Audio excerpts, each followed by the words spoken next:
I'm Nathan Ponchard, this is Chasing Cars, and this is the midlife update of the Y62 Nissan Patrol. But midlife update, hasn't it been on sale for nearly 10 years? Well, no one's really in a rush at Nissan because they've only done 5 generations across 70 years, so we should be happy with something better late than never. In terms of the car itself, it's pretty much the same as it was before. It's over 5 meters long, it's almost as tall as it is wide, and it has a stance on the road. This is a big, heavy, full chassis four-wheel drive. It's not even an SUV, it's a four-wheel drive. And let's see what Nissan has done to make this car different. Now this is all new, and on this top spec TIL model, ultra chintzy, but hey, whatever. That's what people like about this car. So we've got a brand new bonnet here with extra creases. We've got a new front bumper bar, this imposing center grille here with a front camera, and these rather striking C-shaped daytime running lights in these new headlights, which actually have 52 LEDs in them. I don't count them, but that's what Nissan said they have. As we go around the side here, the front mudguards are also new, although retaining this rather chintzy plastic chrome fake vent. We have new 18-inch alloy wheels, but best of all, in my opinion, is that at the back here, these new rear tail lights actually have sequential indicators in them. Like the first time I saw that on the road, I thought I never had any clue that a Nissan Patrol had a bit of Audi chic about it. And here we go. Now it'll be no surprise, knowing how big the Patrol is on the outside, that the inside is supersized, even though the floor is a little bit high because it's a separate chassis design. Now sitting here, I've got an amazing view out in front across that big broad creased bonnet, 2 big analog speedo and tacho here, but no digital speedo. And disappointingly, I suppose, the Australian car carries over the old switchgear in here, which is a bit of a mess and doesn't have that center touchscreen that the left-hand drive car does. It also doesn't have another color of this wood, but hey, some people like that stuff. The seats go every which way, including under thigh tilt, which is great in a car like this, although they don't have very much side support. At least when you're driving, you've got the steering wheel to hold on to, but thankfully for everyone else, you've got 1, 2, 3 grab handles. So depending on the angle of the handling, you can choose which one to hold on to. We have this 4-wheel drive thing here with auto, 4 high, 4 low, 4-wheel drive lock, and then rock, snow, sand, whatever. We know the Patrol can do a great job off-road, and that's all right next to the driver. Weirdly, it has this little hole thing here, which is like for maybe a little piccolo, which is very European in a car that is probably not even available in most markets in Europe, but we love that. 2 cup holders here. Has fan-cooled and heated seats, although there isn't a symbol to say that they're on or off. You just have to listen to see if you can hear the fan going, and there's a tiny little light in there that turns on, and I think maybe a mouse could see that, but no one else can. And in the middle here, we've got a huge box with cool box, so turn it on and it plums aircon through in here and chills your 6-pack of non-alcoholic beverage. Does the top bit open? No. You just rest on it. Should we go to the back?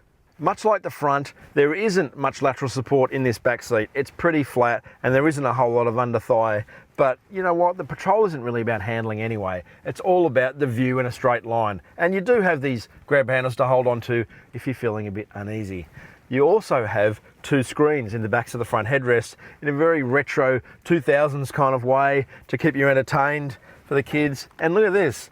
The headphones even have cinema, music, game and everything on it. Like, that's pretty fancy for a bit of retro tech. Also has remote control, which looks like it's from a 2002 video, but I'm sure it's lovely. And the Bose stereo that's in the car is actually really strong. Now we also have digital controls here for the air vents in the roof, and we have them in this row and in the back row, and we have tons of connectivity. You have the headphone plugs here with their own individual volume. We have 2 USB plugs on either side, and then lower down we have another USB with an HDMI plug and a 12-volt outlet, and surprisingly for a car like this, a reasonably flat floor without a lump in the middle here. The other thing we also have in terms of the Patrol's lounging ability is we have a flip down armrest here, and we have a 5-position backrest on both sides. So I can dump this thing and snooze.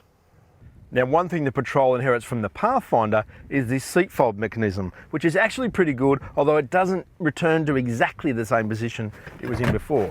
Now you do this, and when you're 12 and not my age, get in the back here, and there's a surprising amount of room. I've still got my room for my feet underneath the front seat. I'm looking over both sets of headrests and can see through the front windscreen. I've got 2 air vents in the roof here. There's 4 cup holders for 2 people, although the TI version, weirdly, has the same seat and has 3 seats and not 2. So you can actually get the Patrol in an 8-seater as well. The first impression when driving the facelifted Nissan Patrol is about how high you sit in the car, how light and sharp the steering is, and how towy the bloody thing is. Now, the 5.6 litre petrol V8 is carried over from before, 298 kilowatts, 560 newton meters with a 7-speed automatic transmission, and that's good enough to give it a real punch off the line. It'll do 0 to 100 in sort of 7.6, 7.7 seconds, which is actually really impressive for something that weighs between 2,700 and 2,800 kilos. That's how big this separate chassis 4-wheel drive is. She's a porker. And on the road, you can never disguise that fact. The steering might be sharp and too light for a car of this size, but because you sit up so high, that kind of pointiness, or the initial pointiness, combined with the body roll of the car, does give an element of queasiness to it and doesn't necessarily make you feel hugely confident in the dynamics of the Patrol. Yet you learn that the more delicate you are with the inputs in the car, actually the faster that you can go. You can really carry some speed in this car and, I don't know, embarrass other drivers with this thing right up their ass wanting to overtake them. But if you start to get a little bit over exuberant and try and do anything that is beyond the skill set of the Patrol, then you feel every kilogram of that 2,800 kegs. It is not a car to be thrown about. It is a car to be guided with grace and with deference to the fact that it's big and fat. Now, there's only been a few hardware changes with the Patrol for 2020, and that is a retuning of its suspension dampers to give it better ride quality, and it definitely has that. It's quite smooth, and it's surprising the amount of body control a car that weighs 2.8 tonnes can have, providing the situation doesn't become too challenging. The other thing is that there's been a big lift in active safety equipment here. We've got a camera up here, so we've got autonomous emergency braking, we've got forward collision warning, we have rear cross traffic alert, and then all the other things about blind spot monitoring and lane departure and stuff that the TIL had of standard before, which is the model we're driving now, is also standard in the entry-level TI. For all its flaws and all its limitations in a car like this being not about dynamic driving at all, there's something really quite endearing about the way the Patrol moves. It's light, sure. It doesn't give you a lot of feel, sure. You know, it has body roll, sure. But I don't know, there's something I actually really like about it. The seats don't have much support, but at least you've got a steering wheel to hold on to. And up front is this lusty, thrusty 5.6 litre V8 that gives this car personality and punch. So listen to this. It's got that big American roar, because it is designed for Americans after all, the drivetrain underneath this Patrol.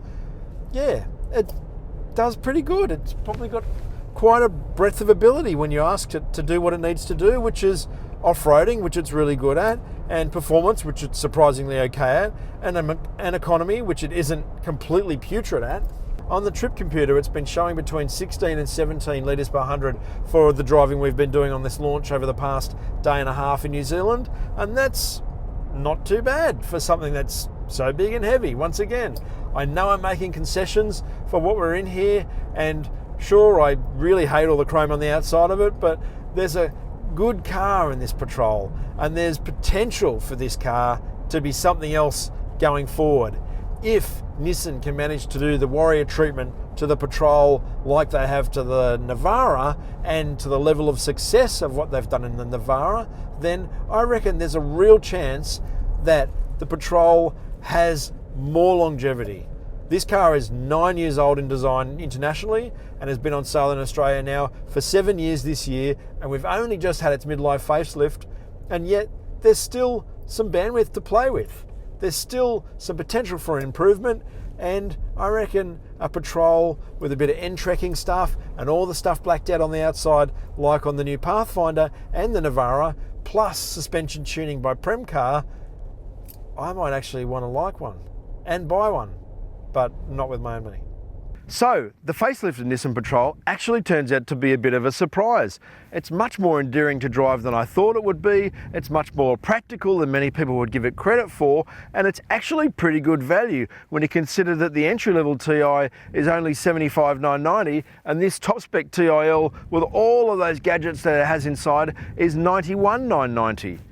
It might have taken 9 years for this facelift to come about, but I think it has actually been well worth the wait. If you haven't subscribed, please do so below the video, hit the notification bell and leave a comment on the new Nissan Patrol or on Chasing Cars. Thanks for watching.